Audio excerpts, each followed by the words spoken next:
Hi, I'm Steve Adubato. We're honored to welcome once again, back by popular demand, Julienne Cherry, who is Executive Director of Summit Healthcare. It's good to see you, Julienne. Thank you, Steve. Thank you for having me back. It's great. Now, I see the logo. Everybody sees the logo on your shirt, but tell everyone what it is. Summit Healthcare we're actually founded as Summit Medical Group Foundation in 2013. So last year, we changed our name to Summit Healthcare's because, of course, Summit Medical Group changed their name. So we have our new name and our new logo. Love it. Now, the Food Health Hope program, what is it? Yes, a Food Health and Hope program. It's a partnership with the Community Food Bank of New Jersey. We're going to be going into our 5th year. It started off as a 3-year pilot. We're going to be completing our 4th year. And it is the Community Food Bank of New Jersey providing diabetic-friendly food boxes and produce and nutrition education. And on the Summit Healthcare's end, we're providing access to chronic disease screenings, such as A1C, looking at the biometrics and hypertension. We also provide access to education. Real quick, I'm sorry for interrupting. Diabetes is a major healthcare issue because? It is because in the state of in New Jersey, 9% of the population has diabetes. That's roughly over 600,000 people in the state of New Jersey. And the health risks associated with diabetes include? It's the silent killer. A lot of people are, especially during COVID, they were diagnosed with diabetes. Of course, if you're increased with your BMI, now you'll be body mass index. Yep. Yep. I had mine checked the other day. It's not a good number, but go ahead. But that impacts your sugar. So of course, that's something that we always want to make sure that we're also doing some prevention, walking, exercising, to making sure that our sugar levels are down.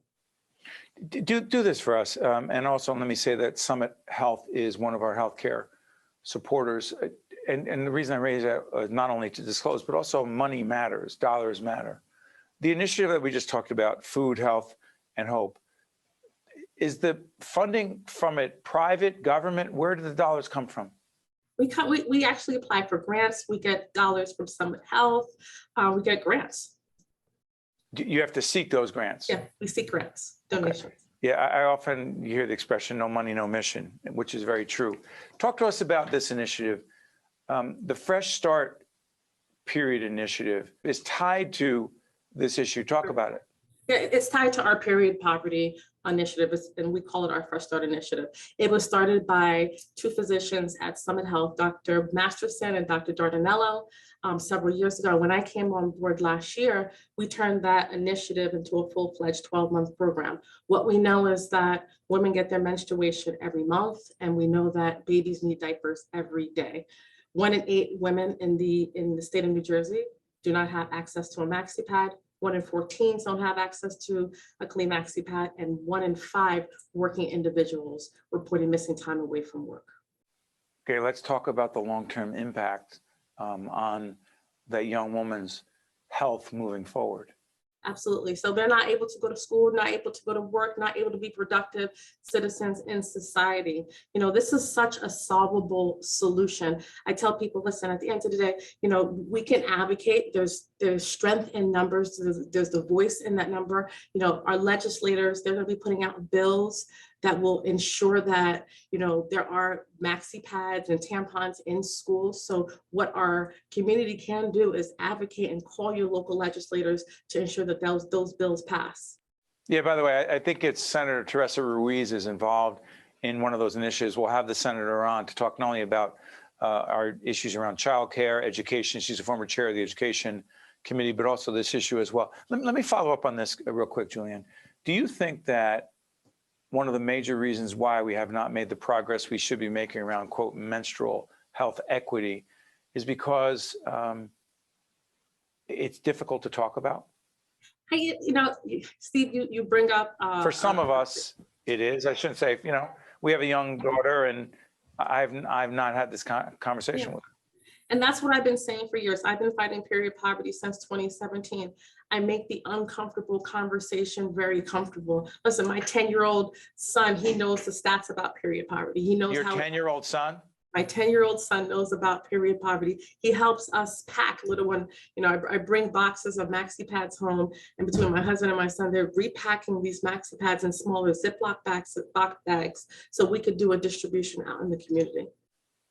So let me ask you this, and you mentioned the Community Food Bank of New Jersey, and we have Carlos Rodriguez, who is the CEO. We're going to have Carlos because we're doing a whole range of public awareness around food insecurity issues, hunger-related issues. Let me ask you this. Go back to the period poverty issue you talked about. I believe you're saying that the rest of us should put, not pressure on, but advocate to state legislators. But what else can we do as individuals, particularly dads? Yeah, you could do drives. It's a simple thing as a collection drive. It is coincidentally I used to work at the Community Food Bank in New Jersey for 10 years, and I started the period initiative at the food bank. Really? I did. In 2017, I did. So what we could do is you could do a collection drive. It's as simple as a donation of $25 covers the cost of maxi pads for a menstruating individual for a calendar year. What's the website we should put up? It's www.sh-cares.org, and you can. And they can contribute to. And where's that? So we were clear, we're public television. So where's that money go? That goes to Summit Health Cares, and then we leverage our buying power and we purchase in bulk.